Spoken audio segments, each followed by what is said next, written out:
from New York.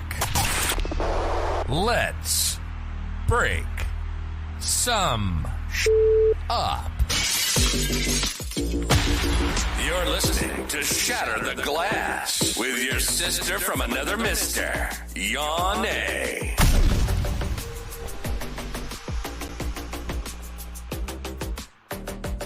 Hello, hello, hello. What's up, people? What's up, Instagram? What's up, YouTube? The rest of y'all better get on. So tonight, ta-da! Yes, I am super excited to talk to my friend, Miss Tenisha Davis. All right, this episode is going to be really good because she is an entrepreneur and she's into real estate. And so I just want people to get their pen and notebook ready, okay? Because I'm sure some gems are going to be dropped. Before I even bring her up, let me explain. Instagram, you only got a few minutes to get your lives together and then hop on over to YouTube, where I'm going to stream the full episode. And I'm just saying that because I'm trying to tell y'all this in advance. And yes, if I'm looking different from the other night, it's because I got my hair did. Okay. Mama got her hair did. But besides that, I want to talk to you because I believe, I've been in business for a long time, right? But I started out as a little kid. I want to say my first business, I probably might have been 8 years old. There was some catalog thing. And my mother actually allowed me to go to the little shops on the street that we lived on and go and sell this stuff from out this catalog. The catalog people said I get 50%. So I've been in the streets hustling ever since I was 8. And that's just real talk. But then it wasn't until 2015 where I had hired an actual business coach, and she was like, you need to have a business bestie. Now, Tenisha, I've known since 2001. Okay, so this is 2023 now. So that's over 20 years for all my mathematicians. When I say she's my business bestie, she's my business bestie. Real quick story. One day I'm flying down to Texas. This is my favorite story, Tenisha. She in the background. And I'm like, look, I got a free ticket to come to this conference. What you want to do? My girl jumped on a plane and met me in Texas. Okay? Texas. I was like, you ain't got to pay for no room or nothing. Just hop on. She's there. And so we've been riding heavy in these business conference streets for a long time and popping up in different places. We done did pop-ups to DC. She got to remember that. Jersey. I won't say that person's name because I don't like that person, but that's my own personal take. But we was there. We was in the room. And that's the most important part. And so I hope that we can kind of shed some light on why it's important to have a business bestie through this conversation, as well as dive deep again in real estate and have these talk. So without further ado, let me bring up my bestie. Hey, boo. Hey, your name. How you doing, Nisha? I'm good. How are you? I'm good. Let me see. I'm gonna try to turn this phone camera around and try to get this right.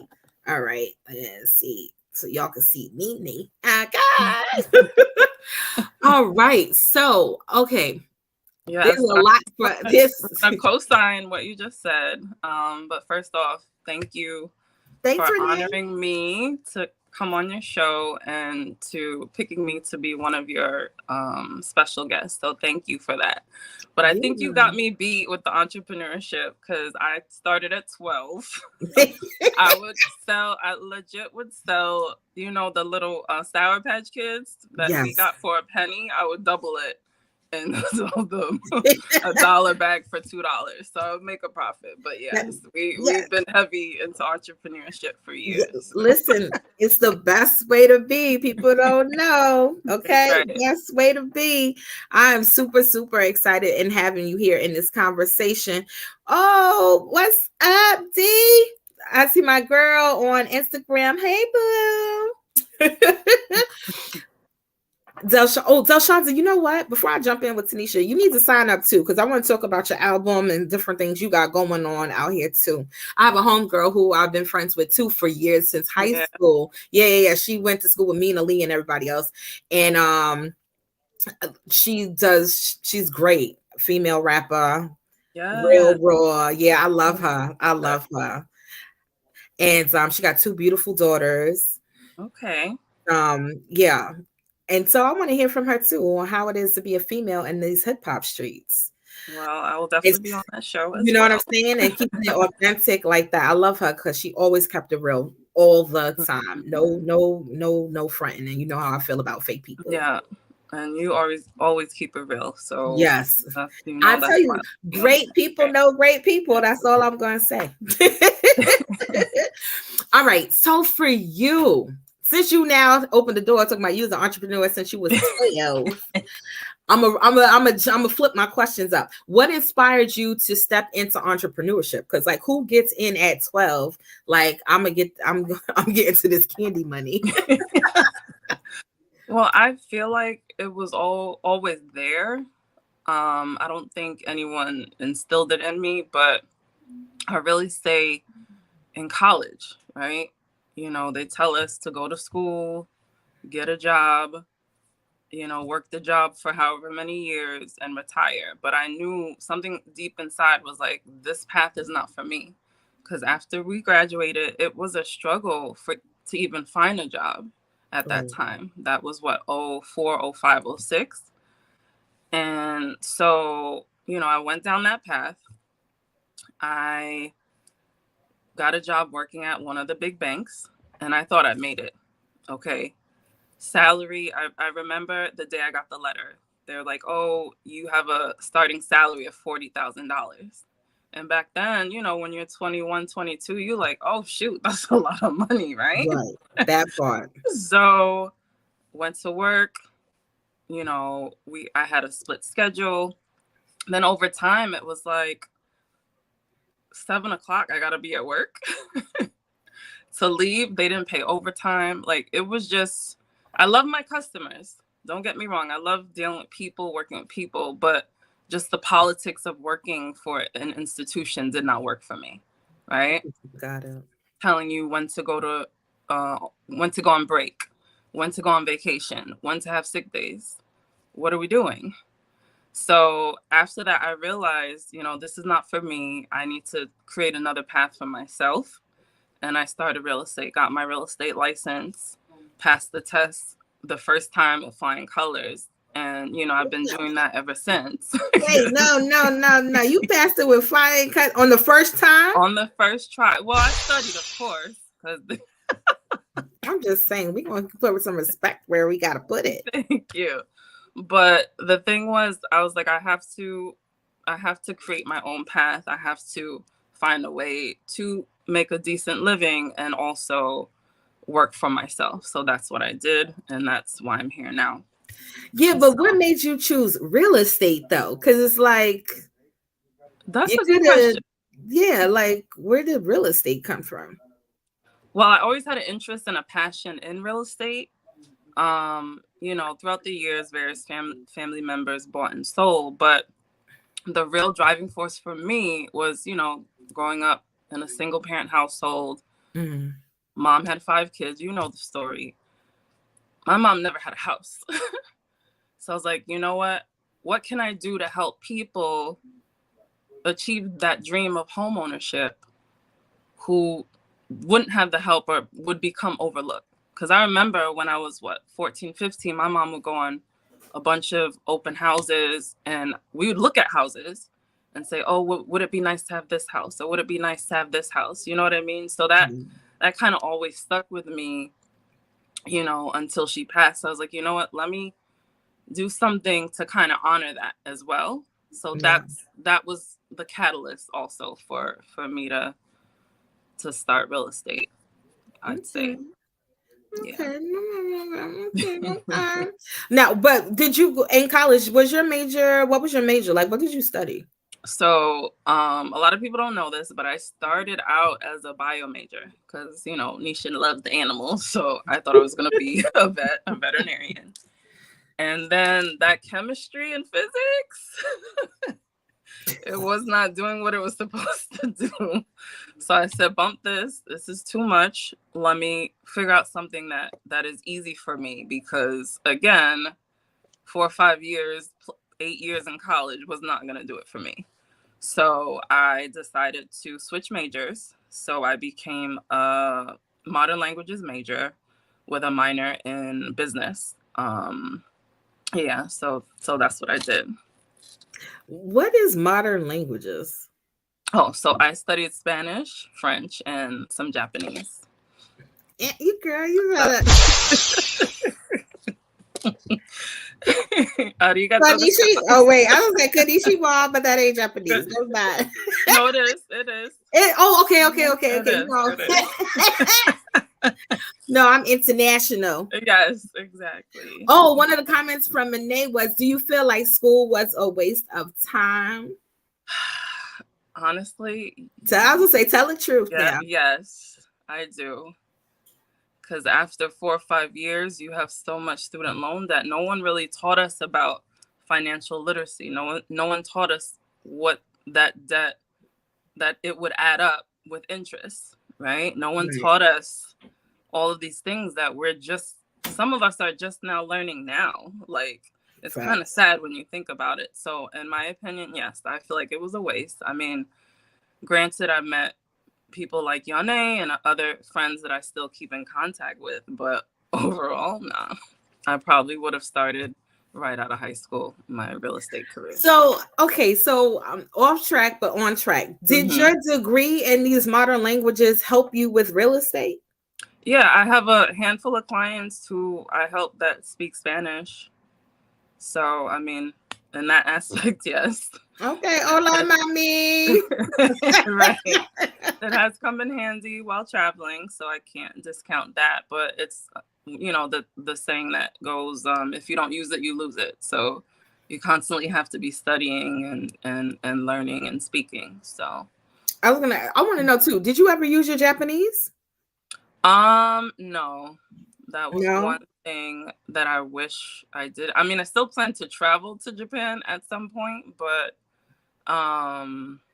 yeah, I would have to go back into the books and study again, to be honest. Man, listen, girl, you know how I feel about the international languages. I've been like, Konnichiwa. I just want to be a black girl who knows languages. Exactly. They'll be talking about me in them shops. I hear you. Yeah. Nah, well, I didn't do Japanese, but I took up a little bit of Mandarin. I think that first of all, I think that all children of today should definitely know more than one language. I agree. The way the way the market is and stuff like that. And then two, I think everybody should travel. Yeah, because you learn so much, and you have a wider perspective on the world and what's going on, I think. Absolutely. All right, so let's move on back on track. That was the sidebar. All right, now, who introduced you to real estate? Because that's what I wanted to know. Because it's like you was in the banking institute. First of all, you come from this modern language degree, then you get into banking, and then you like, all right, I'm jumping into real estate. Did you have somebody that you worked with to put you into real estate, or you just like jumped in and took the test? Like, how did that go? I actually don't know the answer to that. So no, I did my research. I was like, how do I become a real estate agent?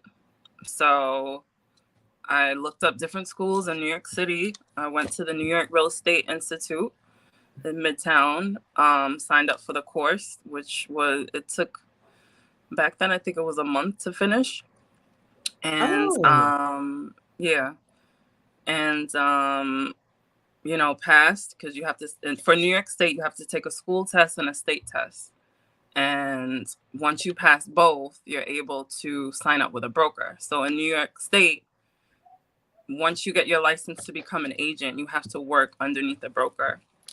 And at the time, the company that I work for, the funny thing is, my sponsor into the real estate company that I joined, his wife was a customer of the bank. So that's kind of how I, got into that company through, meeting her, and she introduced me to him, and I worked at that company for a few years. And I'm thankful to say now I'm a broker and I have my own company. So I worked my way up to that. You gotta come through, boo. All right. So now, okay, because actually that is one of my questions of what made you even decide to become a broker. But before you answer that, listen, Instagram friends, y'all know how this go. Y'all got to go over to YouTube. I'm tired of holding this phone. Okay. So listen, make your way to YouTube. Thank you. Make your way to YouTube. Follow us over there. We're going to dive deep on this discussion about the journey of being a broker, a Black female broker, okay? And what does that look like? What does it take? And so if you're really interested in up-leveling your own game in entrepreneurship through these real estate streets, head over to YouTube. Escalator. All right, so now that we got that out the way, let's get to it. Girl, what made you become a broker? Like, you're already doing okay as the agent. So now why become the broker? Honestly, in my experience, I worked with 4 different companies before I said, you know what, let me try this on my own. There were a lot of things that I saw that I didn't like, where, for example, the last company that I was with, the brokers were stealing agents' commissions. No way. Yes. They just get a glass because I'm mad. That ain't a good shatter. Wait a minute. Yes, they were stealing the agents' money. They were taking money. So again, in New York State, you cannot commingle funds. So you need your own personal private account. Then you need to have a business account with only business commissions going in and out. So someone found out that they were stealing agents' funds out of the commission account to buy, personal things. That is a no-no. The Department of State will shut you down. And that's what happened. So, a lot of agents jumped ship from that company. I will not name names, but, I saw it kind of as the writing on the wall. I'm like, you know what? Do I need to work for someone else with all the skills that I have, or can I do this on my own? And it is still an uphill, I guess, journey, because you learn every day in this business, right? Yeah. So I'm still growing my company, looking for new agents to kind of build. But I think it was at that point where I was like, you know what, let me branch out on my own and make it happen. All right. So besides them stealing the money, what kind of mindset do you feel like, or frame of mind you had to be in to take that leap? Because that's a leap. It's not like you could just become a broker overnight. I know you have to study for an exam and all that other type of stuff. What was that like? So, first you have to make a decision. I always knew I wanted to be a broker. And the funny thing is, that brings me back to what I remember about the previous company that I was with. That company was big on, this was the one before the one who was stealing funds. That broker, we had an outing. They had a lot of events. And I remember I was like, oh, well, I want to get my license to become a broker because, I want to start my own company soon. He looked at me and said, why would you do that? It's kind of like, you don't need to work on your own. You continue to work for me kind of thing. And it was like, oh, it's too hard. You'll never make it. And I was like, oh, word. And so that kind of, helped me make that decision as well. So I left there and decided to take the broker course. That one I did not pass because I thought I was going to just pass it flying colors without studying. So that one you had to study. But the second time I definitely passed it, and it's more hours because it's more intense for you if you're going to be a broker, owning your own company and have agents under you. So it's a lot more rules, it's a lot more laws than the regular real estate exam. How long do you have to study for that exam though? That is another question I did have. Well, it depends on the person. So there's a book for the salesperson exam and a book for the broker course as well. Mm-hmm. If you pay attention in class, you take notes and then do like practice tests. It's kind of like a normal test you would take in school. You just have to, answer the questions, right? So. Okay. Yeah. All right. So then,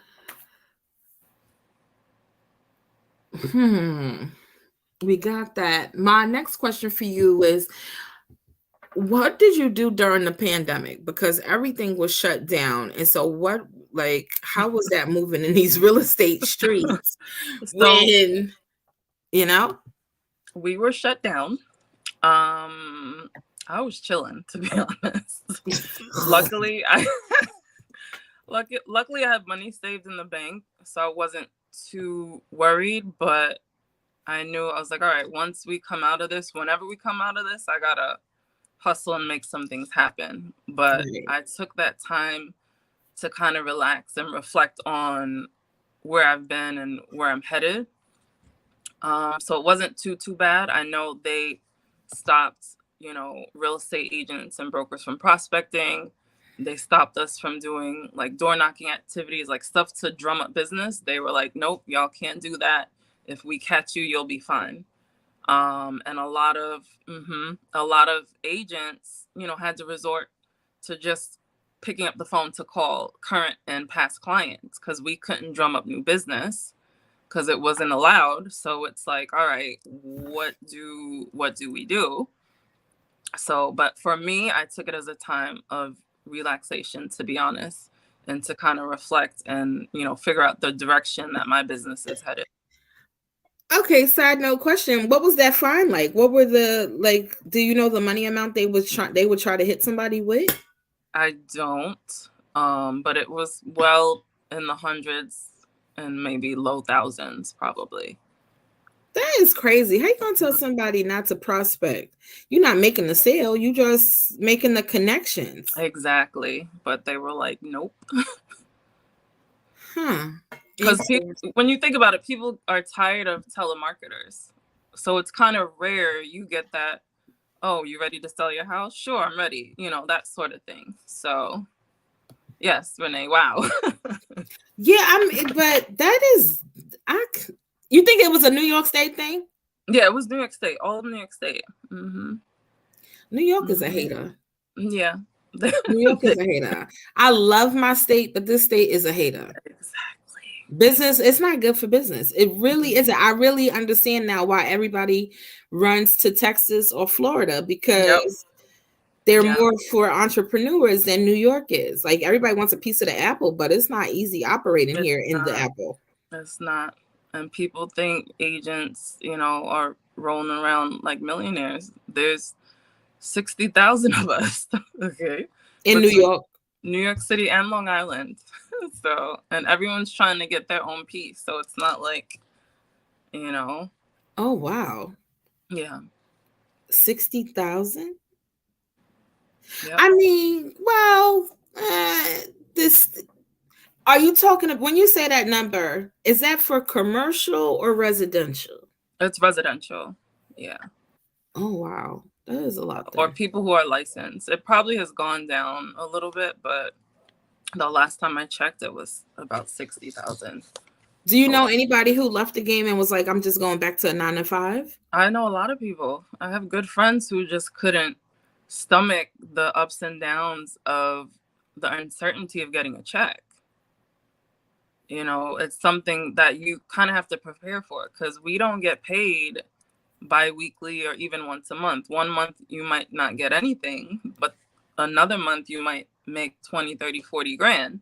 So you kind of have to budget for, those coming months in case you don't make a sale. So who dictates what the percentage is or the cut for the real estate agent? So there's no set commission. So in all reality, you can charge what you want. And by law, I can't say, oh, the commission is set at XYZ, because it's not. So hold on. When the real estate agent gets their check, who's cutting it? You, the broker, or is it coming from the person who's buying the home? It comes from the broker. So at the closing table, all the funds are distributed based on, what's owed to the mortgage, what the buyer brings to the table with the mortgage, or if someone's paying cash, and then the bank attorneys cut all the checks. So once I get that check in my hand and I have a broker or an agent that closed the deal, I have to then cut that check to the agent as the broker. And now, do brokers get more than the agents, or you just get a little piece of whatever the agent does? It's a portion, yeah. Okay. Yeah. So then, is it beneficial to be the broker or the agent? Definitely broker. Yes. But why, if you only getting a percentage of the cut? Because if you have 100 agents under you and you're getting $500 or whatever, let's say, for example, you could do the math. Wait, say that again, because I ain't connect the dot. Hold on. So as a broker, right? Let's say you have 100 agents underneath you, and each of the agents bring in $500 each. Then that would go to you, or your portion is 500, let's say. Hold on. Calculator time. So you have, hold on, because I need to know if I'm in the wrong industry again. Here we go now. 100. Got 100 let's say for argument's sake, 100 agents, right? And they all pay you $500 out of their transactions. But so that's 50. So that's 50,000, and you didn't do no work other than show up. Exactly. So this is why so many brokers are looking for agents. But for me and my strategy, I want agents who know how to sell, do good business, are ethical. Like, I'm not looking just for agents, because you don't know if they're gonna produce. Like, I've been in the game so long that the majority of my business is referrals. People call me up, say, hey, T, can you list this? Hey, I need help with this. So yeah, it's beneficial to be a broker, I'd say. So then, okay, another question, because I'm not trying to pretend that I know your world. I don't. That's your world is not my world. So, okay, you have these agents, you're the broker, you figure out whatever your fees is going to be, whatever, right? Mm-hmm. Then I'm trying to figure out my damn question. I think I just lost it. Do you work out your fees with them ahead of time? And okay, so if I'm an agent and I'm coming on underneath your team, when you enroll me or whatever that process looks like, mm-hmm. Am I guaranteeing you a certain amount of house sales? No, you have to drum up your own business under my guidance, right? So what you learned in real estate school, you now have to put that to work. And once we have that interview, then you know that, okay, I'm getting this commission. Yeah. You know what I mean? Okay, so Renee's question is, how do you separate yourself from other brokers? So how I separate it myself is, I offer a little bit higher in the commission splits than what the industry offers, because there's a lot of companies that still offer 50-50 to the agent. And I say, look, I've been where you are. Like, you don't want a broker who's going to steal your commission. You don't want a broker who, doesn't really care about you and looks at you as a number. That's why my company is small as of right now, because I want to align myself with the right people. And, my company is the Diamond Group. And, diamonds are made under pressure. I don't want people who haven't really gone through anything, because I know I've been through a lot. Not to say that they can't learn, but I want those agents who are going to tough it out through the ups and downs. you know. Do you have like a class or a course or some type of training that you put agents through once they come underneath you? Not yet. This is all hands-on. See. We gonna have to do. We Yeah, gonna have to build. we're building. We're gonna have to build because I told the mortgage guy, okay, shout out to Gabe, the same thing. Like if you do what you do, but you're bringing people underneath you, you have to have your own course. You got to put your own training to it because they're representing you or their connection affiliate to you. You know, I'm all things operation. So I will say that, you know, I will charge 2%. I got you. On streamlining this course. I got you. These training manuals. I really do need to do a business out of that. I kid you not, because even for my brother's girlfriend was something that she's doing. I was like, yo, I'll build out your training manuals and stuff so that you can have this, you know, something that's on set. And this way, when people come, you ain't got to worry about it. This is what they know they need to do once they're a part of this team. Like for me, after I hire somebody, I have all my videos and the trainings from the state, plus my own personal trainings. I got tired of talking to people. So that's what made me just say, you know what? Let me craft this out. And this is all the things that you need to do before you can even touch some children. You get what I'm saying? Yeah. And and all my trainings are paid. So that's the plus. So you're not losing no hours until that background check and stuff gets cleared for me. But you know, you got to do these things. And now after you watched all these trainings, I do need to put an assessment in there. But after you do these training hours and stuff, now we can have a conversation because now you know more about the company. You know what the expectations are. You know, I can now fill in the gaps for where the videos may not have. So we're going to work on that. I mean, there's just so many different moving parts, but yes. See, that's why we have business besties. This is what I'm talking about.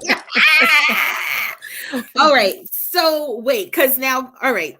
I don't want to distract from off this broker stuff for a minute because I'm still trying to figure this out if I'm in the wrong industry. You see a lot. Is there a certain type of neighborhoods that you cater to with your real estate?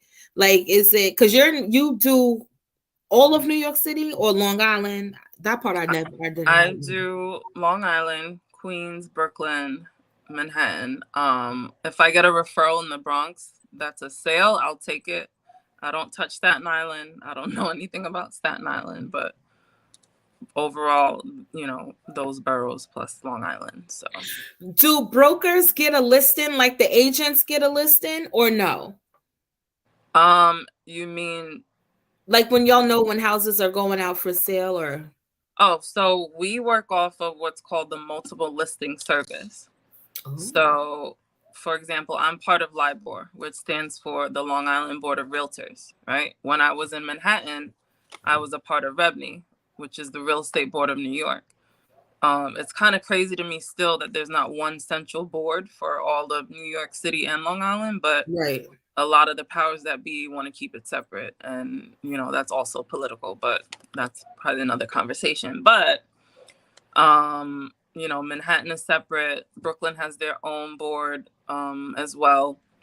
And then whoever's a part of those separate boards, you can upload your listings into that system. And each of the boards have to adhere to their own set of rules, basically. Oh, so now also with a broker, can you broker? I mean, I know the area you just said you covered, but could you broker in upstate New York? Yeah, anywhere in New York. Anywhere in New York. And as a real estate realtor, you could do anywhere in New York as well. Yeah. Okay. Are you licensed for any other states? Not yet. I'm working on Jersey and Florida as of right now. Might come on down to Florida. I might get licensed in Georgia, but we'll see. But you know, I'm working on the New Jersey and Florida real estate license. Yeah. Okay. Is it something that do you think it's gonna be hard, or is it easier once you're already in? That was my other question. in terms of licensing in other states, I feel like the hardest part would be whatever rules that they have or laws that they have pertaining to that state. But sales is sales. So if it's a question about math, construction, or, selling, I feel like that wouldn't be too hard. And there's a few states that are reciprocal with New York. I don't know offhand, but once you decide to get your license in that state, then you just send in a form and they'll grant it. So with fees attached or free? Yeah, of course. Oh. Of course. Boo. Boo. I think one is like Missouri, like random states. Like Oh, Renee's asking about Philly. Would you do Philly? Say that again. Would you do Philly? She got Philly up there. I would. Yeah, I would get Pennsylvania. Pennsylvania, yeah, because there's a lot of property there. So I'm looking to invest out there. I do property management for clients who have Airbnbs. So yeah, I think. Wait a minute, hold up. Well, come on, I know that. That's wait a minute. That's on the side. You doing property management? Yeah, I do. What?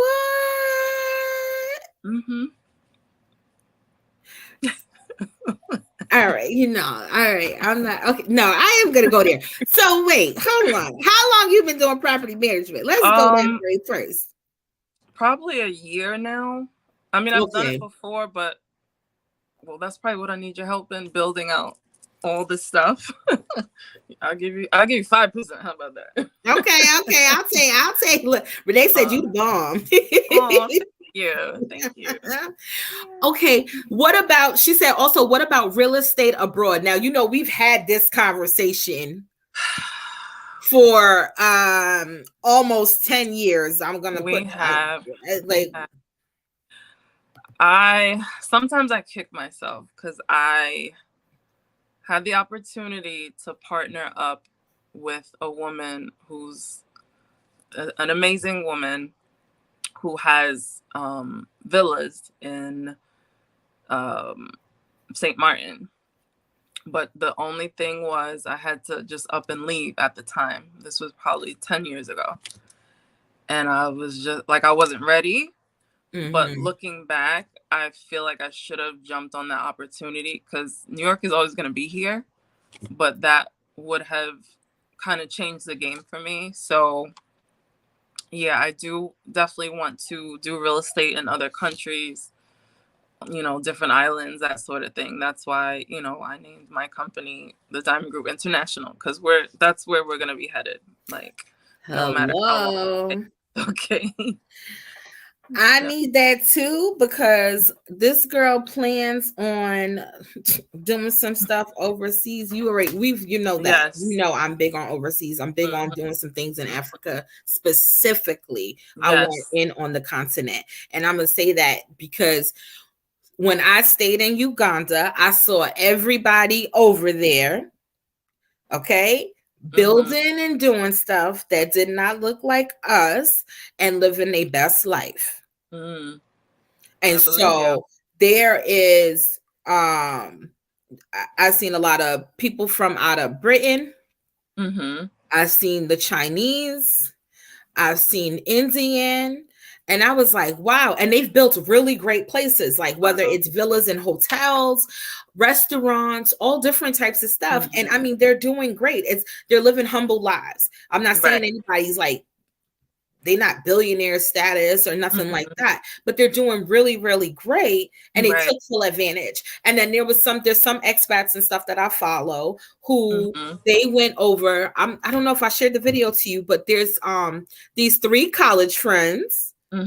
These 3 brothers, they were from Georgia. They put their money together during the pandemic, flew out to, I think this either Senegal or Ghana. They're on the west. Okay. Got beachfront property and built out a small lounge. Okay. And it's really, really nice. It was really, really nice. Oh, Renee said we going out for drinks. Oh, yeah.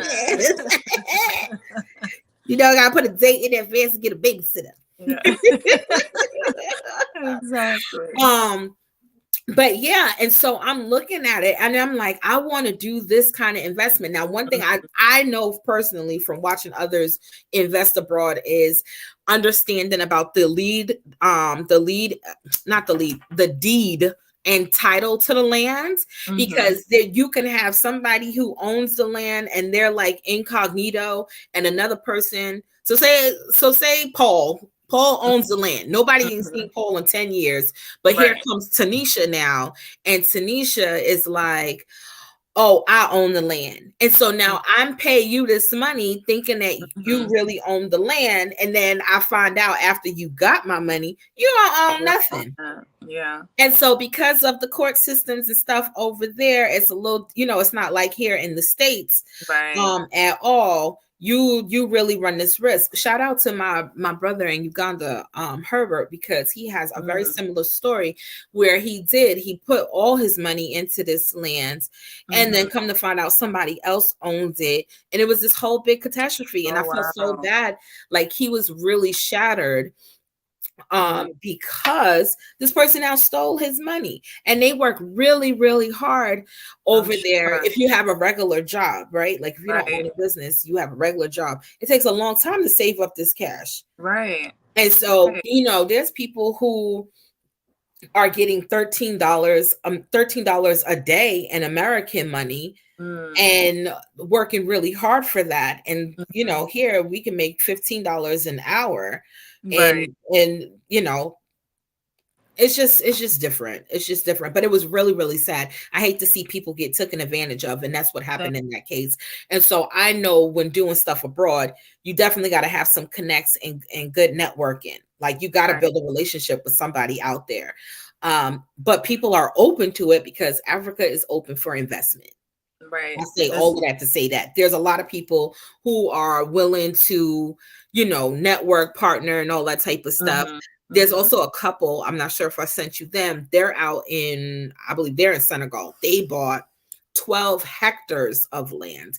Oh, that's not the same as acres, people. I had to learn that because I was like, 12 acres? Nah, hectares is way more. Way bigger, yep. Their bedroom that they're building is 2,500 feet. Their bedroom. Wow. And they're using part of the land to farm, and they hired locals and stuff.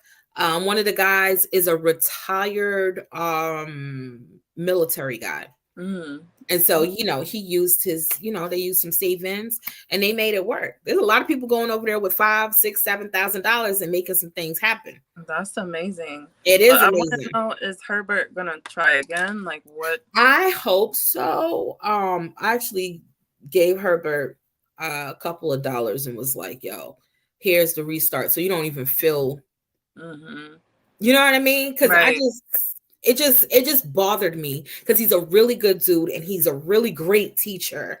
And it just really bothered me. I just really couldn't stand it. I could not stand it. That's devastating when it is, because you work so hard to build something up, and then here comes some liar trying to manipulate the situation. And that's why doing real estate, going back to Renee, overseas, you gotta have some plugs.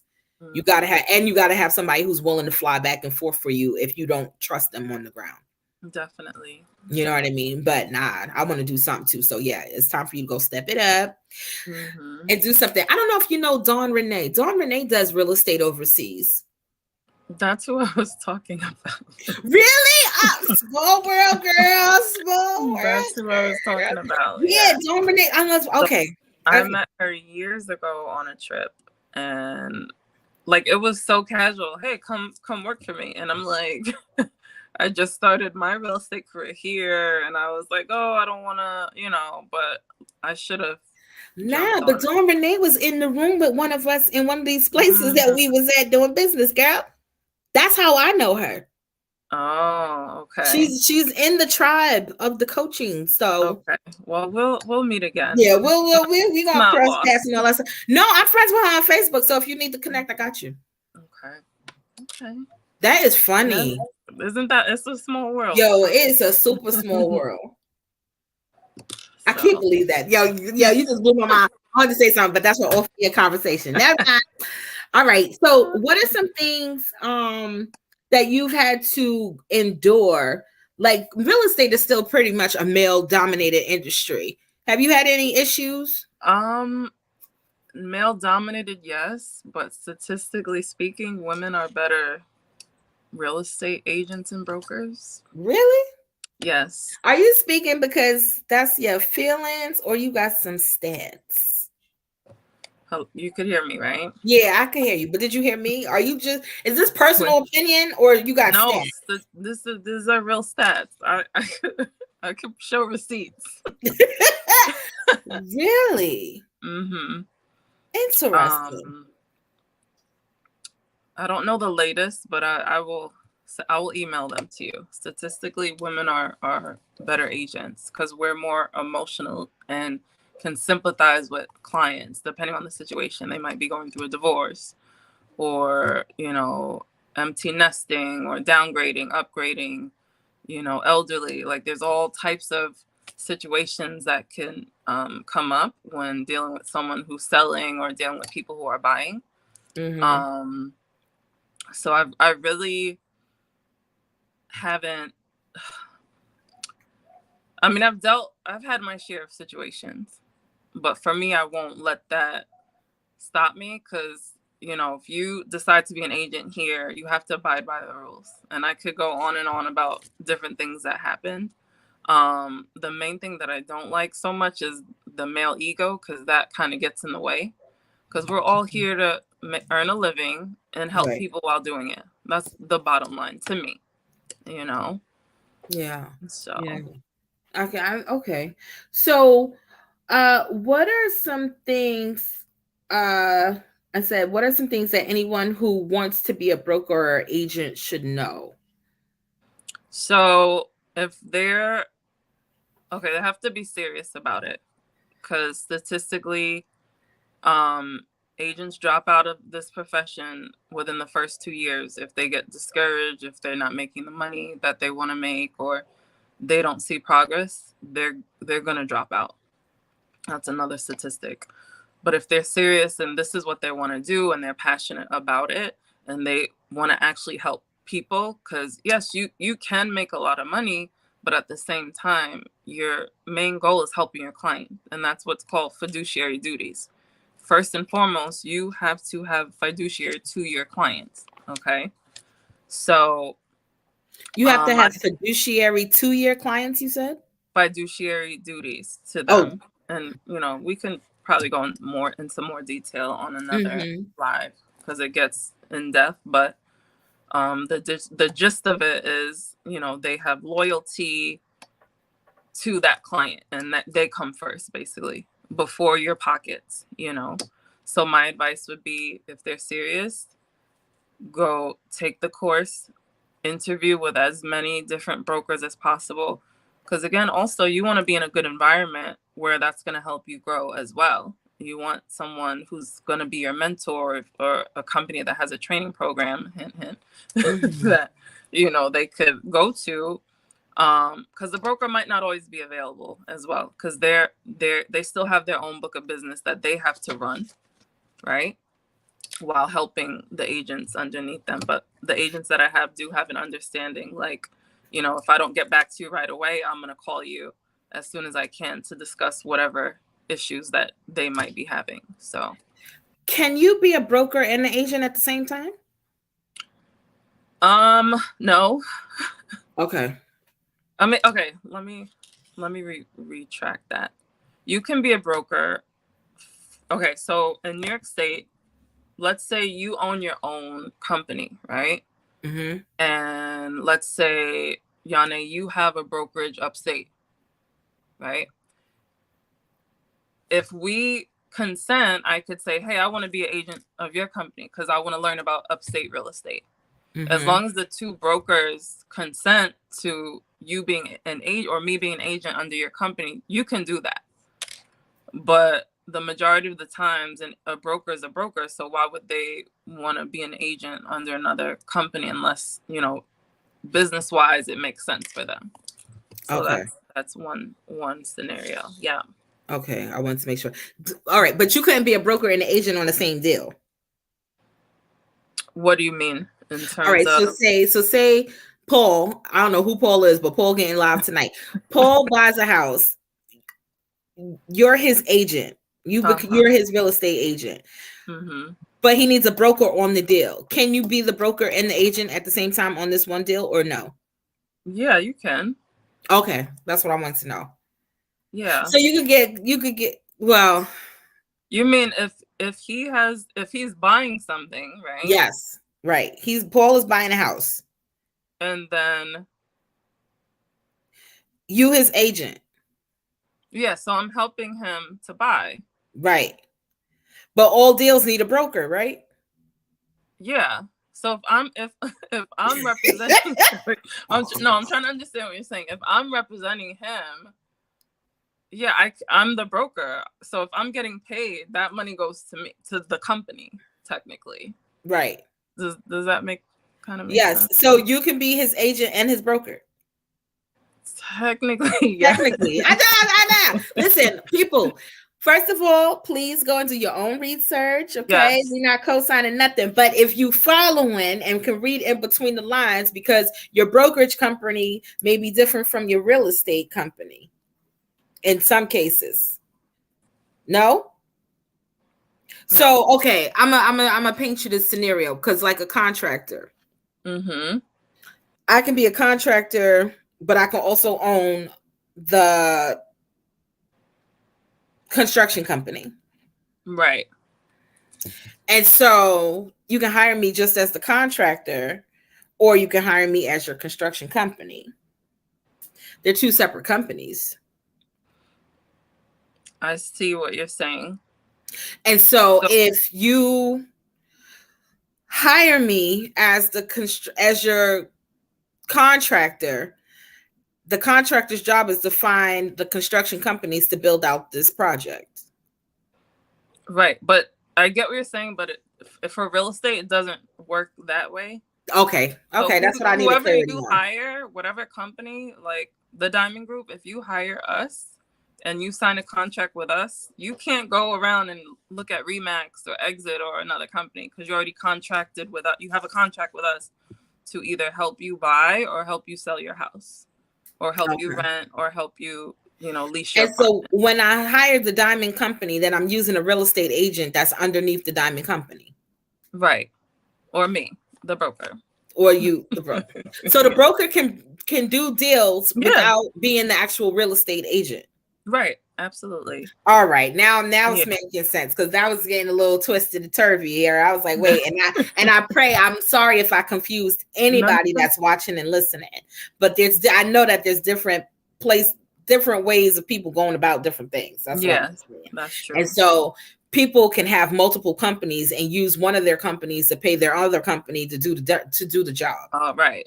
That makes sense. That's where I was going with it. Okay. And so I didn't know if y'all could do that as broker and real estate agent. That's why I said, can you be both? But I get it. Yeah. But we're still coming for you anyway. Right. Just for, transactional purposes, broker is a title. So I guess my first layer is agent, if you will. And then I'm the broker because I own the company. That makes sense. Got it. Yep. So. Okay. I hope I ain't confused nobody. Because I was almost confusing myself, but we got there. That's why you got to talk to the experts. All right. And so how important is it to you for people to invest in themselves as an agent or a broker? I think it's very important, because well, you know me, I'm big on personal growth, self-development, like all day, every day, because, challenges are going to come up, situations are going to come up. So you have to continue to develop yourself to be the best version of you that you can be, so that you can go out in these streets and help as many people as possible. Oh, no, go ahead. I'm sorry. No, I was just going to say, I'm quick to go to a seminar, or like, for example, as agents and brokers, we have continuing education. We have to complete a certain number of hours every 2 years. A lot of people don't know that. So yeah, I didn't know that. yeah, if, you know, you might not catch me, I'm on a course or I'm learning something. And, you know, there's ethics training involved. We have to learn ethics. New York State is big on a lot of, you know, ethical laws that we have to adhere to when it comes to real estate. Yeah, so I think it's absolutely necessary. Do you only learn from people in real estate, or do you also learn from other people outside of the No, industry? I make sure I go outside. Like my rule, for me is to go to at least 3 conferences or seminars outside of real estate so that I can kind of keep, you know, my ear to what's going on business wise, you know, so that I'm, you know, well rounded. Because you know how we do. We're we're quick to go to a seminar. So Like, girl, catch a yeah, flight. I will catch a flight. So have you ever done any speaker trainings and stuff? Because I'm thinking about it, right? If I'm a real estate person, that means I gotta be willing to talk to people. You're interacting with people a lot. If I was an introvert, what advice would you give me to jump into this niche? well, I'm 1,000% introverted.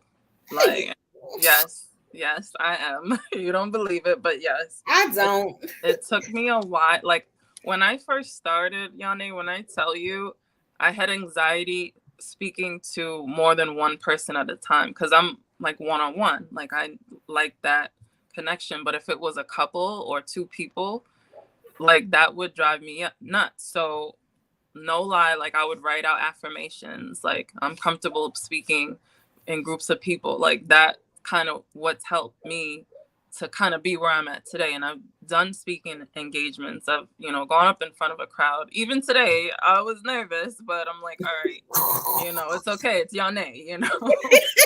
But that, you know, it still comes up, to be honest. But yeah, I think that for an introvert, they just need to work on that confidence to actually get out there and speak to people, because we can just be in our heads all day and no one else is paying us any mind, right? But we're like overthinking it. Yeah. Okay. So, have you ever done a speaking class or a speaker's course in terms of like for me, or yeah for yourself, since you think you're an introvert? I mean, I am. I really am. But yes, I've done speakers boot camp. I've done Toastmasters, which I want to start doing again. And what's Toastmasters? So Toastmasters International is a group that specifically helps you with public speaking. There's meetings however so often.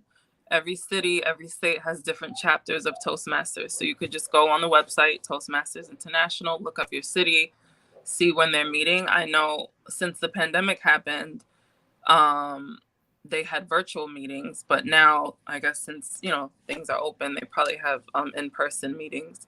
But it's a way to help you polish your speaking. That's how Les Brown started.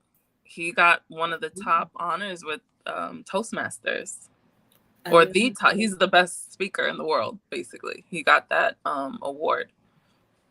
Better than Tony Robbins. Yeah, Les Brown. Look up Les Brown Toastmasters. Yeah. I'm gonna write it down. Yeah, and I had met him. He spoke to the real estate board back when I started, so I met him too. He's dope. Okay. So wait, okay, is there a fee or is this free? It's a small fee per meeting. They have if you join, you have to pay dues. I think it's like $5 a meeting. Oh. Yeah. So, because that helps keep the keep it running. Yeah. Oh, do you know who's leading it? No? There's different people. Okay. Yeah. Just look up Toastmasters International. And there's chapters all over the world. Okay. Mm-hmm. I know I heard of them, but I know I've never done them. I actually used I used Lisa Nichols actually. Okay. Yeah, I went through her course and stuff like that. I would love to Figure out. this. Yeah, I think she got another one coming up though. But yeah, I think everybody should probably practice that a little bit, just a I little agree. bit to get a little comfortable with it. All right, so now my favorite question for everybody is: when is a time that you shattered the glass? When is a time? That's a good question. You mean overall? Yeah, overall, because it could be any story you choose. Let's see. For me, I feel like I shattered it based on like this path. Like, and I'm sure we've talked about this numerous times, like growing up where we grew up in Queens, single parent households.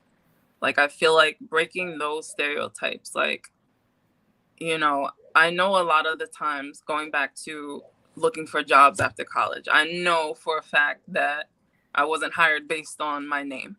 Okay. So that's one thing. Let's keep it a buck, right? So in terms of that, like, I didn't graduate college, or well, I graduated college rather, but I didn't have 10 kids, you know what I mean? I didn't I wasn't a battered woman, that sort of thing. I don't know if that makes sense, but I feel like I've overcome a lot of different obstacles in my life that, it's like, hey, yeah, you shattered it. You didn't succumb to whatever you were supposed to, if that makes sense. Right. So like because you came from a single parent household, you wasn't supposed to make it. I mean, you wouldn't be successful, but I always look at success as personal. And it's based on your own perception of what success is.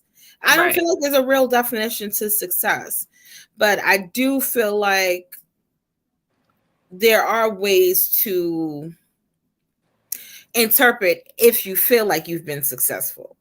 And I say that lightly only because it's like, okay, I was supposed to graduate from college. I did that. So I became successful in that magnitude. I was supposed to start a business and have 100 clients. I did that. So I consider myself successful. It's whatever goals and parameters you set around yourself. And so that's how I've always seen it. Which is why I don't step on anybody's toes when they feel like they are a success or not a success, because I'm like, it's all on your own perception.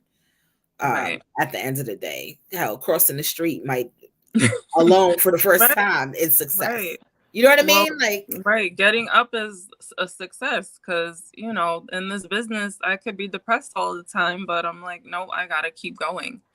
You know what I mean? So personally, I don't think that I have reached the success that I want yet, but I've had a bunch of successes on the way, which I'm grateful for. Like everything that's happened has shaped me, to where I'm at now, but there's way more, Yeah.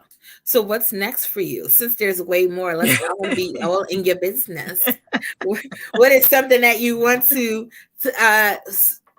reach for? So, this year I'm looking to, acquire a couple of investment properties. And that goes back to networking too, because I could tell more stories, but I've dealt with the wrong people.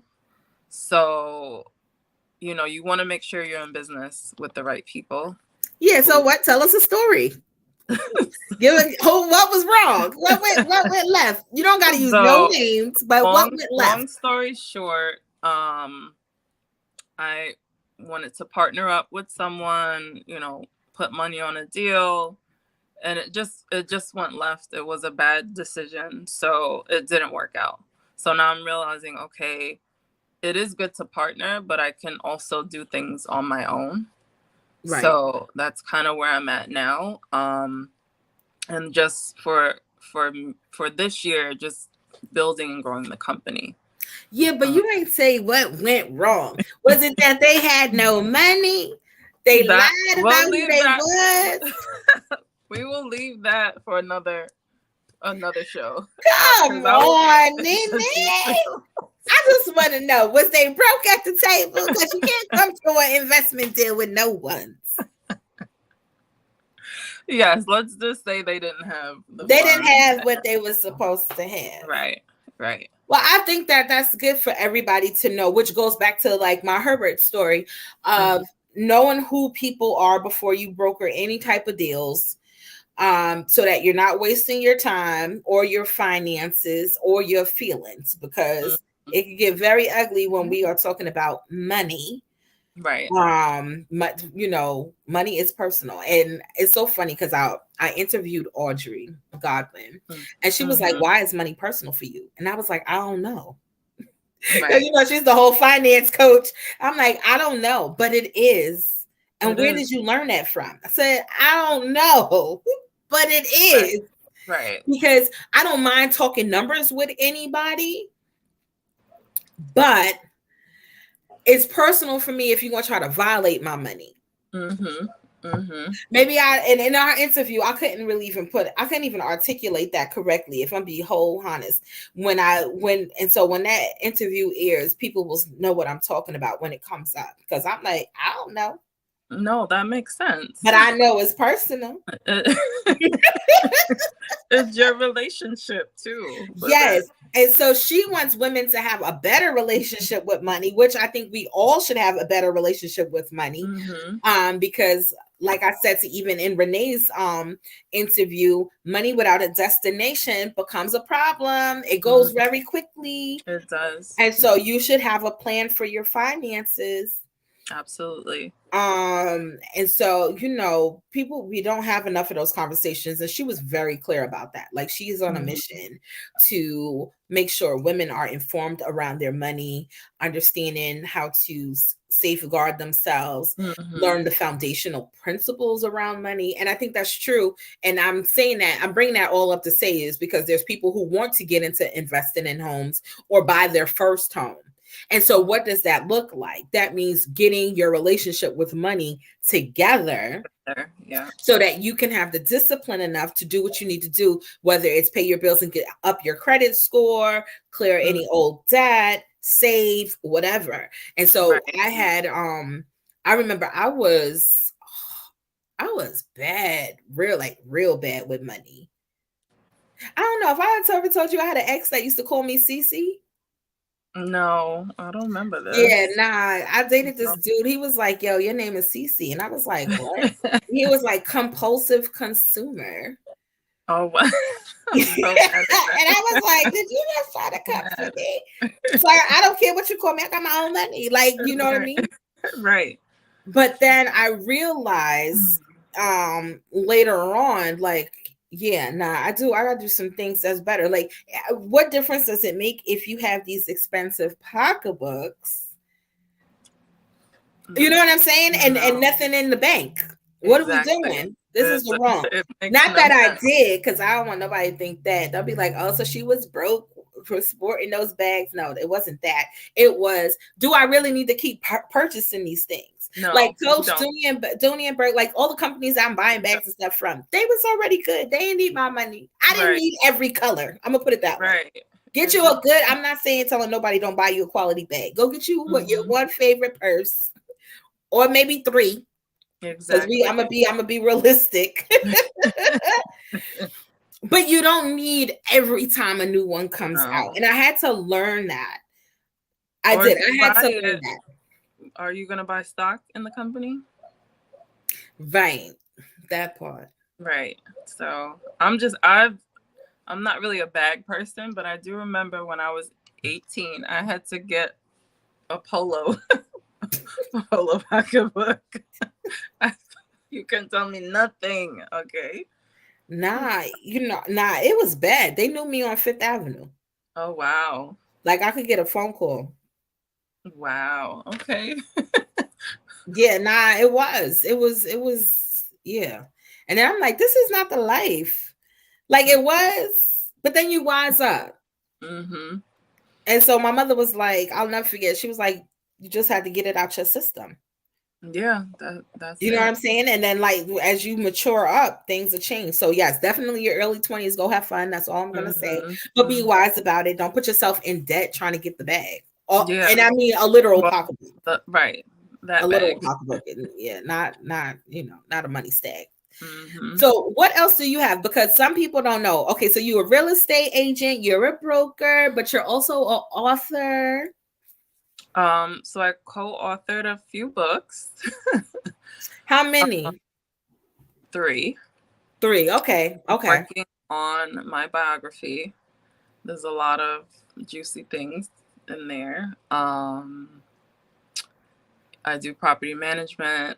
Like I said, we're looking to invest here in the U.S. and look for opportunities overseas as well. So yeah, we're growing. Tanisha, you are holding the tea. I'm not appreciating this conversation right now. So then also, okay, then tell me about your candle line, because you actually have candles. I do have a candle line that I started. I still have to launch.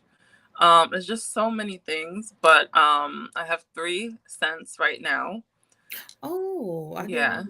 So we have our best. Like I sell word of mouth. So, but you will get.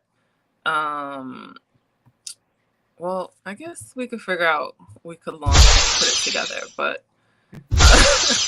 And I guess whoever subscribes or is watching can get a discount if they're interested. So. Yeah. I think. Or okay, hold that thought, because the other thing, if we do that, we can raffle off something.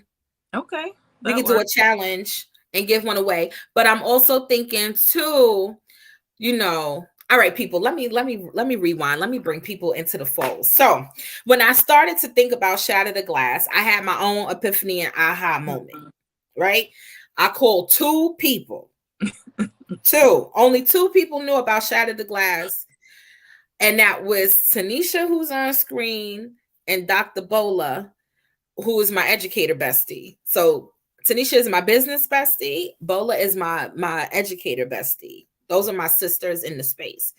And so I gave it to them because I can trust them to give me the truth on whether or not an idea is good or not. Both girls said, yeah, Yane, you should do it. I like that. They cheerleaded. I said, boom, I'm jumping in.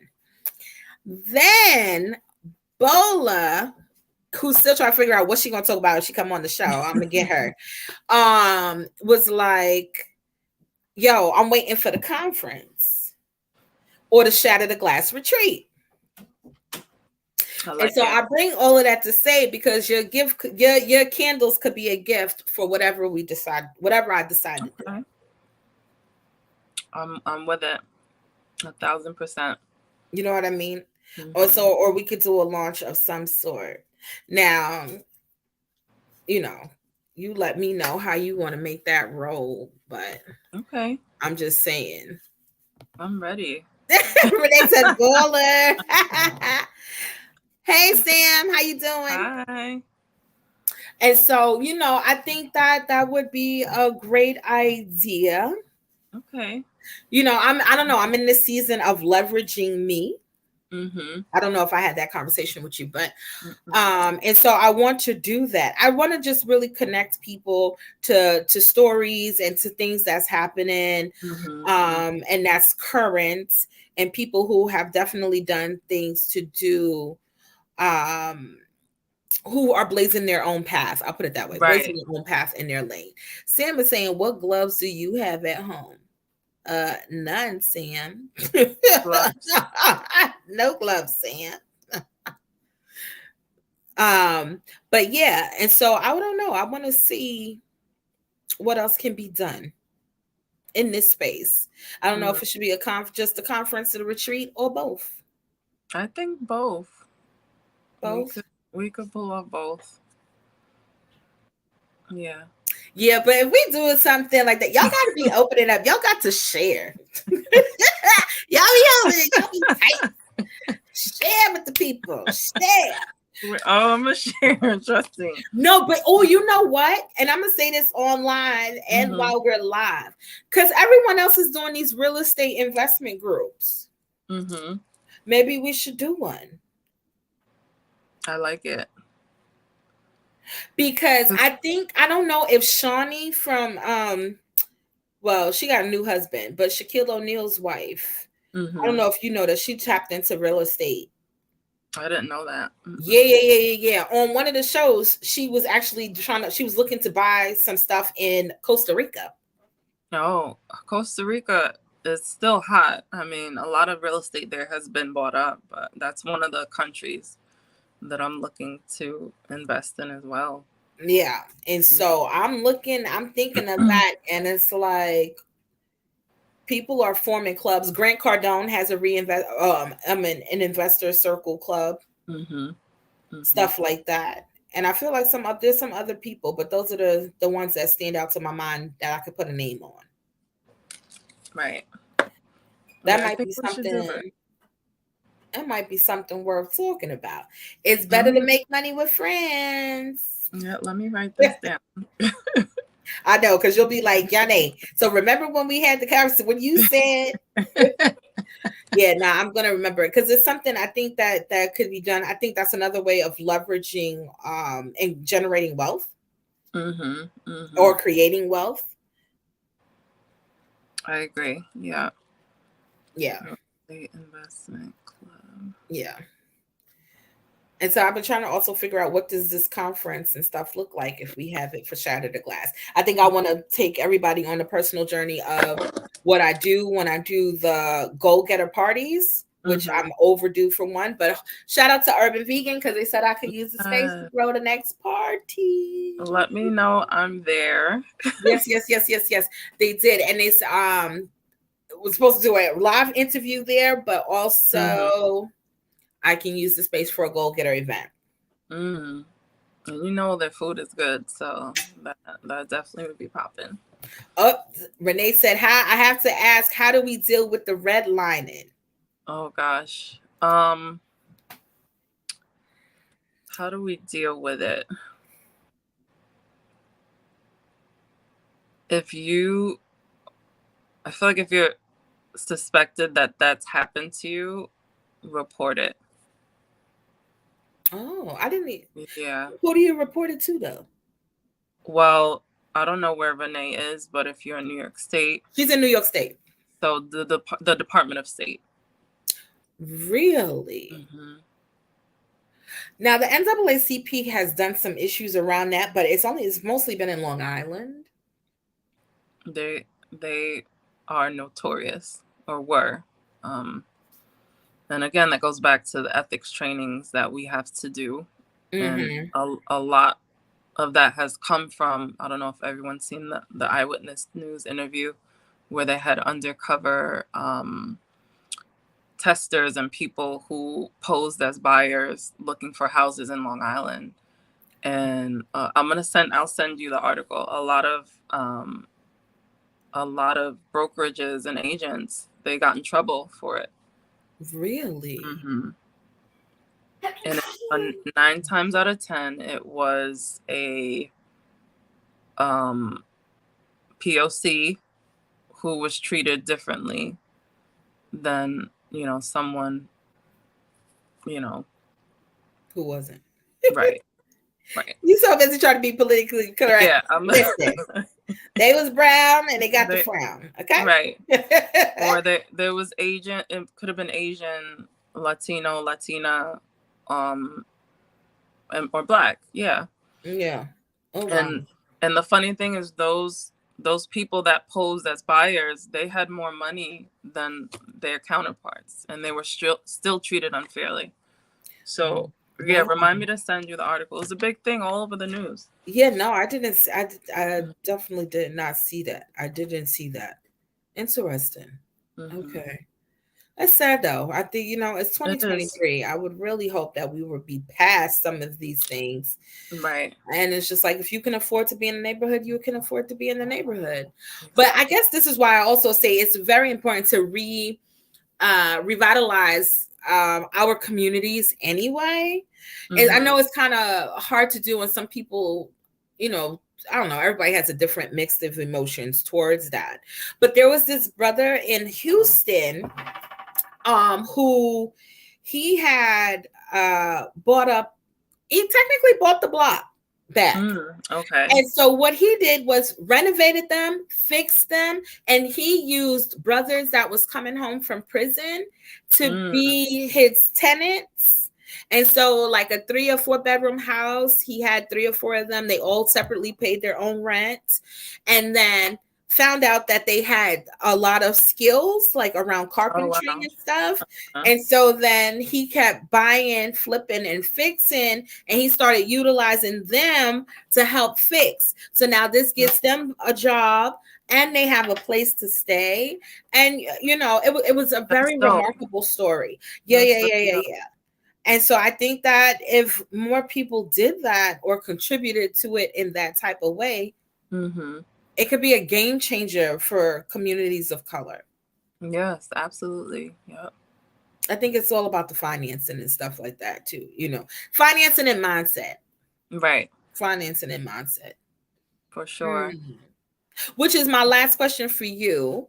Did you do any sales training? Like, is sales training a part of the real estate training? As entrepreneurs, obviously we have to pay for everything, you know, nothing is given.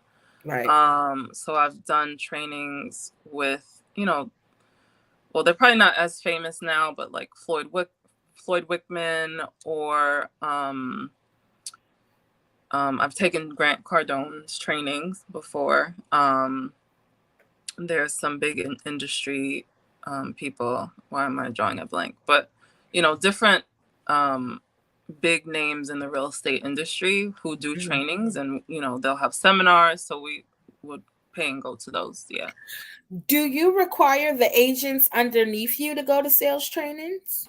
They have to do at least one, unless they're experienced. So if they're brand new, and again, we're a small company, but I have a couple of agents who have been doing it. So, you know, I don't have to push them to do a training, but that will be in the manual that we create.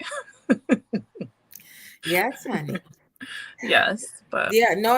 I think it's good. So like, okay, so recently we just all went down to Georgia and went to Lamar Tyler's conference, and I brought staff with me, and so they have never been in those environments and whatnot.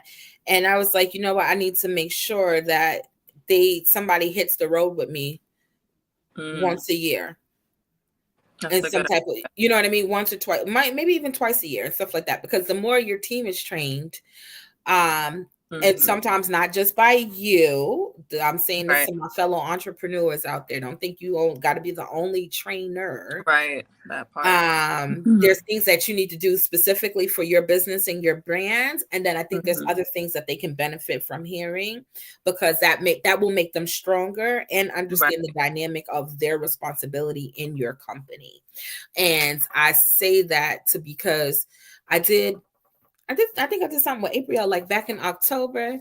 And one of the speakers was like, anybody who you have working for you, they should be able to bring in 75% of their salary. And that was a game changer in my thoughts, because I was like, yeah, it makes sense. Yeah, earn your keep. They're working for you. They want to. They have a vested interest to help build, especially if they're gonna get like perks and bonuses or what have you. So that makes sense. Yes, and I think that all people with businesses should think about their perks beforehand. I think that if you want to start a business, there's some key things that you should build out, and I think I actually should just do a broadcast about that one day, because I figured out a lot of things before I jumped in, which made me ready. Like the first 5 years was planned out. Everything after 5 years is when I started to struggle, and I won't lie about that. because I was so dead set on this is the goal for here. These are the benchmarks. This is what I want to hit. This is how many kids we should serve. This is how many people should be working for me. But I wrote the handbooks first. Okay. I did. I wrote my parent handbook and I wrote staff handbook first. Got you. And so everything was able to flow from that point. I feel like it was the opposite for me because I just jumped into the fire where, you know how they say hindsight is 20/20. Looking back, I'm like, okay, maybe I would have built a team first and then went out on my own. But going back to the different companies, there wasn't a company that I really wanted to build a team with, if that makes sense. So I was like, let me figure it out. So that's kind of where I'm at right now, still in the building phase of, of the company. So yeah, no, but that's why I'm saying I did the handbooks and stuff first, because I said this will set up the policies and procedures of what it means to work underneath me and what the expectations are, so we're all clear when you're coming in, and this becomes now the Bible of business. And so it needs to be updated every couple of years, but yeah, it's something I think everybody should just definitely do and keep on board. I agree. And I think that you should have those things ironed out if you do joint ventures and stuff too. Because now I'm learning, not just get clear about the type of people you want to do business with, the type, their characters, what level that everybody can play and commit to. Right. You know what I'm saying? Because we may be having a 50% type of conversation, but you're really not ready there. Maybe you're a 5% person. Yep. You know what I mean? That makes sense. Yeah. Different mindsets. The conversation is different based on what you're putting in. Well, anyway. All right, so what are, because we can go, I get lost in my thoughts. All right, so winding this down, what advice would you give? I feel like I did ask this already though. What advice would you give to somebody who wants to become a broker? I'll go that way, a broker. Well, so for New York State, as long as you have been in the business either 2 years or you have a number of transactions under your belt, because it's like a point system. A house might be 10 points, whatever it is, you have to fill that out. The broker that agent is currently with, they have to sign off on the transactions as proof, like, yes, you did close this many deals or this many transactions. Then once you take the test, or the course and the test, you send it off to the Department of State. They check it, they sign off on it, and then you could start your own company. And so hold on, you have to close a certain amount of houses to become a broker? So everything is points. Like a sale is a certain amount of points. Working with a buyer is a certain amount of points. Doing a rental is a certain amount of points. So every deal adds up to this point system. And I don't remember what it is now because it's been a while, but maybe 10,000 points, let's say, for example. So once you go through that, then you can send off your application and, you could apply to become a broker. Now you can be an independent broker, just work by yourself. You just have that broker status, or you could, do what I did, or you could have a limited liability company and have other agents under you, or a corporation where you have other agents under you. So there's different ways to do it. But that's the main thing. Yeah. Well, hold on. So if I wanted to be a broker, but I didn't want to open up my own firm, how do real estate agents find me? Is there like a network somewhere I can go and post that I'm a broker? I mean, you have your Zillow and realtor.com profiles, but you have to, talk to people and, talk to your sphere of influence to let the word out. Like, look, I'm a broker. So there's nowhere to post. Huh? There's nowhere to post? Not really. Maybe we should. I'm saying, like, there's no. There's no centralized broker page. No, there's, at different ad sites like Zillow, Realtor.com, like all the main real estate sites. But outside of that, there's really nothing. So just like you would as an agent, you have to call and say, hey, I'm an agent now. Hey, I got my license. Do you need help? That sort of thing. Like you literally have to hit the pavement to let people know, this is your industry. And even me, I still have to work on my marketing. So. Wow. I'm thinking that there's like a network and you just post, hey, I'm a broker, and then you meet with agents. So that's a no. No. Like when I started, and that's another thing I still have to go back and do, but I posted a few ads on Craigslist. I'll go to the different testing sites to recruit agents and say, look, consider working with me and my company, that sort of thing. Wow. Yeah, so that's actually a good idea. Yes, as we both write it down. Yep. Broker network. Interesting. I will say, though, there is a group of independent real estate brokers here that started in Queens.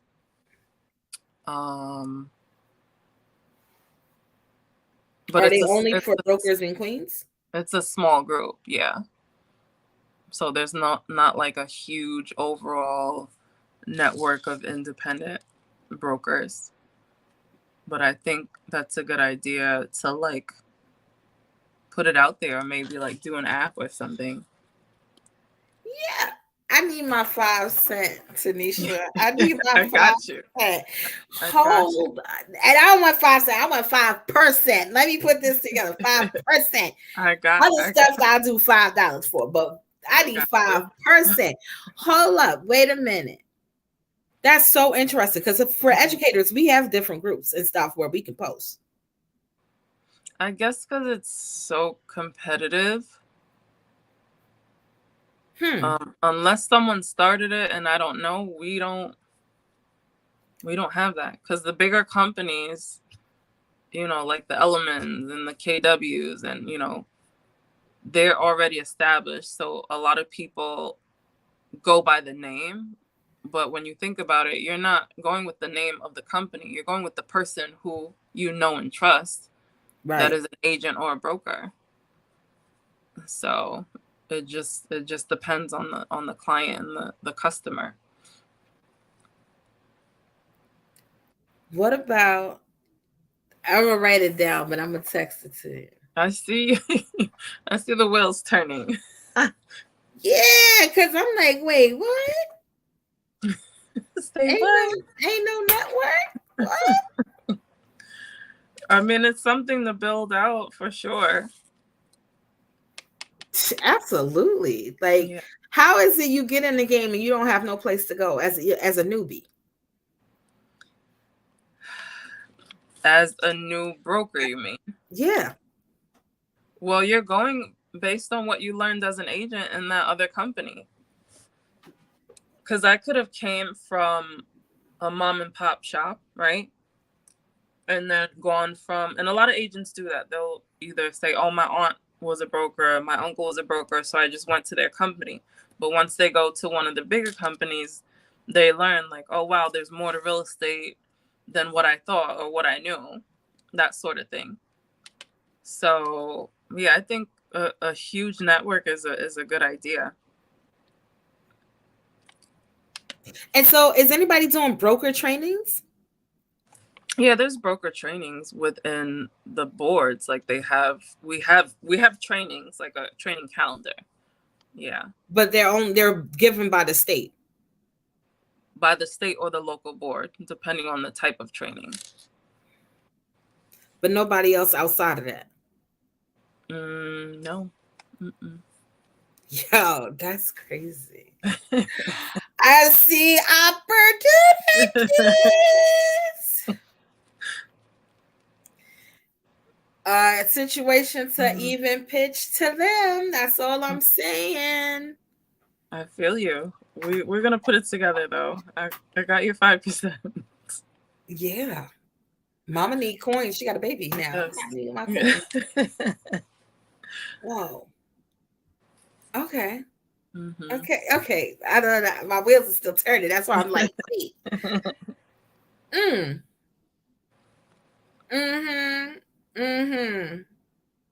Wow. That is just so deep. That is so deep. When I tell you my brain is twirling, I'm like, yo. I know it is. I know you.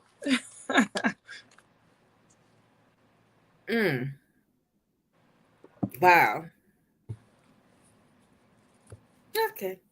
Because it's like I want to say a bunch, but I'm like, nah, this is an off camera conversation. Gotcha. All right, so we know what you want to do for 2023. Oh, how did you get into the candle business? That's what I wanted to know before we close out. Then we'll end with that. Well, you know how they say you should always have another stream of income. Yeah. So, I had the opportunity to start in 2021. So I jumped on it, invested in, the materials and everything that I needed, and just have the line now. So my company is the Diamond Group International, but the candle line is Diamond Luxe, fine candles and fragrances. So I was like, you know what, this would be good for closing gifts for my clients, and then I can sell, to people who like a luxury scent, if that makes sense. So I think it goes well with the brand. Do you ever wish to put the candle line in stores, or are they just going to be gifts for your customers? No, I'm gonna do a launch. I just don't know when, and then just exclusively probably sell them online, because I never really thought about having them in stores. Maybe Amazon. Okay. But yeah. Why candles though? Because I love candles. Oh, you love candles. I love okay. candles. Yeah. I mean, I love them too. So I mean, I get it. Girl. So I was like, why? Might as well make my own. Right, that part. So, did you actually pick out every scent? I did. So these are 11-ounce candles. They're vegan. They have a 72-hour burn time, and they smell amazing. Let me show you. Let me show you guys one. Hold on.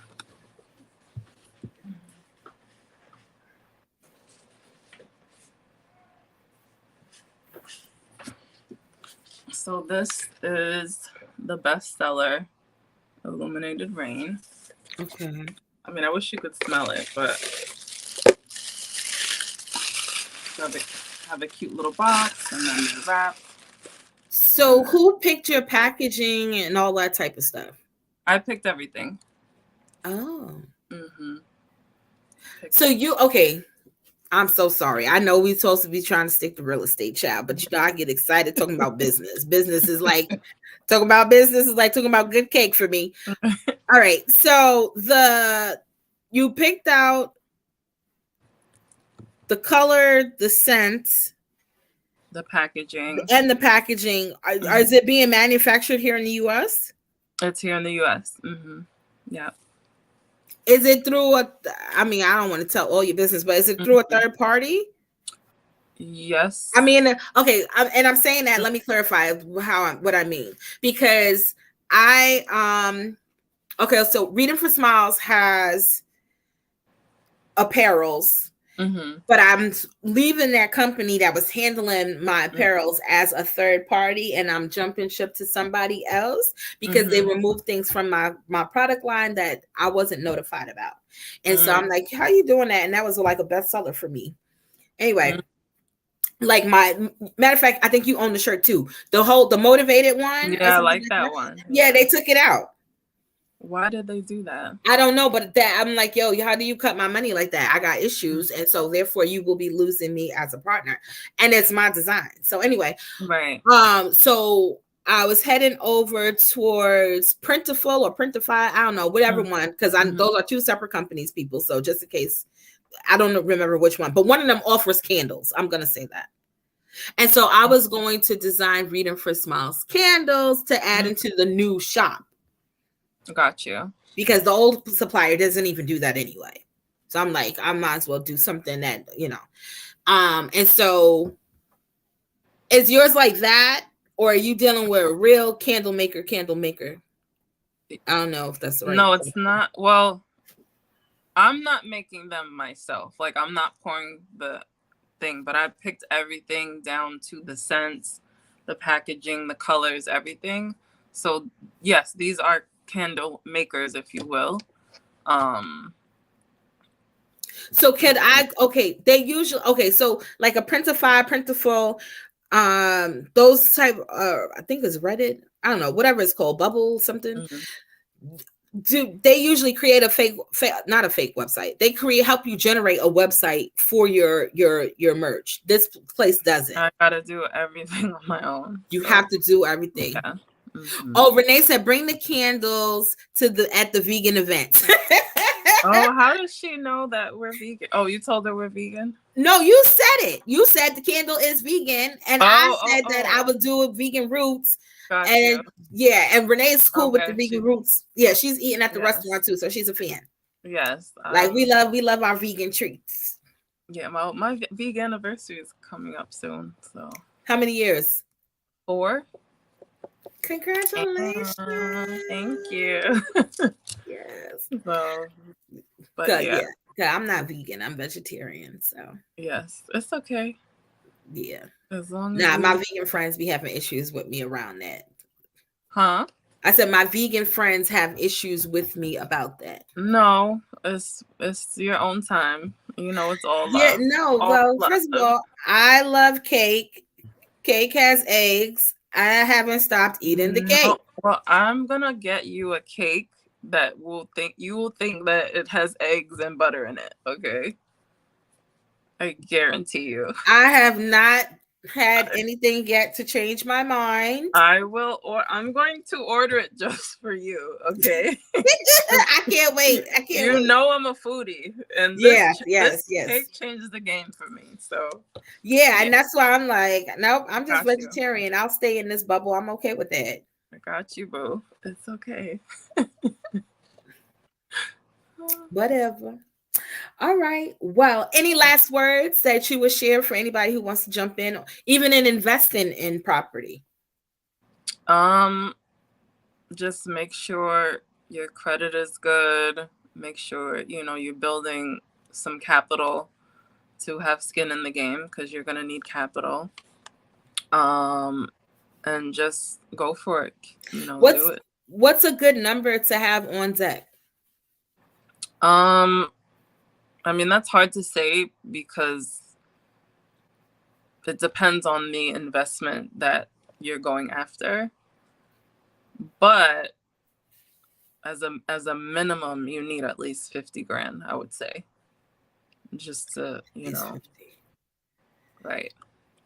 And when you say that, are you thinking of the down payment on the property and fixing it up, closing costs and legal fees? I'm just talking about showing funds in the bank. Because again, it depends on the investment. So unless you know what that is, like, you can't say, oh, I'll need this amount of money. So it depends on the deal. And that'll probably be another call that we have to do, like just kind of breaking down the numbers. Yeah, so because I am interested in that. And wanting to know exactly what does that look like on paper, because okay, so like in Albany, New York, they have 3 families and I think 3 families and some 4 families or something, but you have to go to some board to be able to buy them because they are abandoned properties, so to speak, that need work. Okay. I don't know. They got these big jumbo red X's on them. I can't remember the term that they use it, but anyway, they have some board that people have to go through. And I know that they do say too, they want proof of funds before they even allow you to buy the property from them, because I guess it's under the city's control. Right. I'll have to look that up. Yeah, but they have a bunch of them. Like if you drive around Albany, New York, you will see a bunch of houses that got these red X's on them. Really? Yes. Oh, wow. And so you know that the property is on their list to be sold, but I don't know what the amount is you have to show to be able to buy one of those properties. Right. But they are considered for investment. Okay.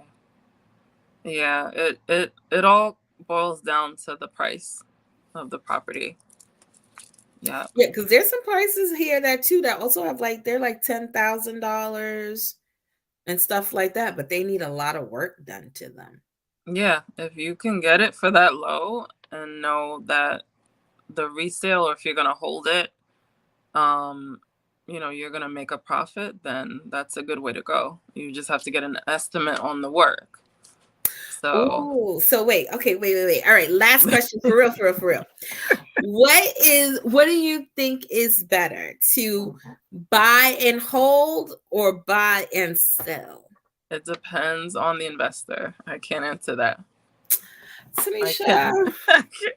Because what's good for me and my strategy is not going to be good, or might not be good for the next person. So I can't say what's better or not. You know what I mean? Well, what would you do, Craig? What I would do, again, it goes back to the type of investment. So if it was a brownstone in Brooklyn, I'm buying and holding that bad boy. Okay. If it's, let's say, a one family in Nassau County that, I got it for the low, and I'm, gonna make a good profit, I might fix and flip it. So again, it depends on the investment itself and what makes sense for that investor. Is it better to stage? Okay, and real last question. For your houses that you put on the market, guys, people want to know: is it better to stage the empty house or not to stage it? It depends on the budget of the owner. The owner? So, yeah, the owner pays for the staging. Oh, we're not Ryan Serhant yet. I'm just saying. So one of my clients, it's actually a co-op in Manhattan. It was empty. It was nice empty.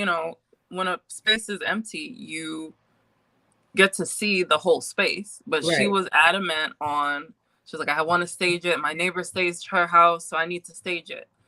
And she got the staging done, and it looks beautiful staged. So it kind of gives, some buyers can't see what it'll look like with furniture. So it gives them an idea of, okay, this is where I could put the dining room. This is where I could put, the living room furniture. So it just, depends. Okay. But staging does add that, touch to it and might help it sell. So have you ever staged any?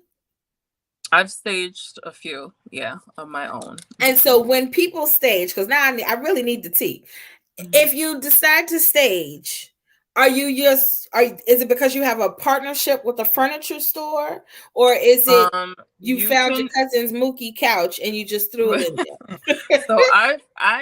So what I did with the few properties that I did stage, I just used furniture and organized it in a way that it looked decent. But there are staging companies, there are certified home stagers that do this for, that's their niche. So they'll go in and, they'll go over colors with you, a scheme, and the type of furniture that would make sense. And it will all be within your budget.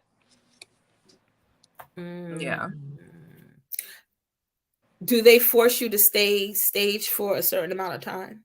Yeah, they would have a contract. So it could range from, 6 months to 9 months, or, if the house sells within the 6 months, then you get a rebate on whatever you paid for that 6 months, or however that agreement goes. Yeah. Okay. What are you thinking? If do Airbnb people stage? No, they buy the majority. They're just buying. They're buying their own furniture. Yeah. Okay. Mm-hmm. Yeah. I wonder is staging a lucrative business? I mean, for the ones that have been doing it, there's a woman, Kathy Hobbs. She's successful Black woman. She works out of Manhattan. She's been staging for years, and she has one of, I think, the top staging award for staging. So it can be lucrative. Mm-hmm. I'm just trying to imagine what their structure looks like. That means you must have an interior designer. Or they're certified in interior design. Like I know she is. Okay. Then, you know, she might either use a storage facility or have her own place to store inventory. So it just depends. So for that business, that's a business where you go shopping and have fun. Pretty much. Now people don't think about it. You got to say it that way so people catch it. Like you go shopping for fun. You go shopping for your business. I mean, if you want to look at it that way, yeah. Yeah, you're not going to just have ugly lamps. Right. Or couches and table sets. You're looking with a definitive eye on what will go together because you're going to sell it to these real estate people. Right. And it has to make sense. It has to make sense. Mm-hmm. Yep. All right, learning something new, child. Every day. Well, listen, honey. Yes. We are going to end here. I thank you for sharing what you did share. Thank you for having me. Yeah, we're gonna exercise this sharing stuff, Nene. We're gonna see. You want to have me on here for 5 hours? No. I just was trying to get some of the tea. Okay. We'll save that for another. Well, come back in March because next month for Women's Month. Okay, I'm down. Yes, I think Sterling picked the date and stuff too. So there's some hitters coming back for March. Okay. Yeah. So I don't know. We just having fun on the platform. That's all. Right. All right, my dear. Well, any last words for the people? Well, thank everyone for listening to little old me. I appreciate everyone. I appreciate you for having me. And we're definitely gonna do this again. And I will share more tea for sure. Oh, brother, yes. I can't. All right. Well, thank you so much, Tenisha. Oops, wait. Oops, sorry. Go ahead. Do it again. Sorry. Love you. Love you too. All right. Hold on for me. All right, folks. So that was tonight's version of Shatter the Glass. Why is my nephew all in the back of my screen? Why? I want to thank you guys for joining us tonight. Please hit the share button, like and subscribe. You already know. I definitely have some other things lined up and I can't wait to share them. But as for now, we are up out of here. Enjoy your weekend. Thanks for joining Shatter the Glass with Yone. Tune in next time to hear more breakthroughs. But before you go, share, like, and subscribe.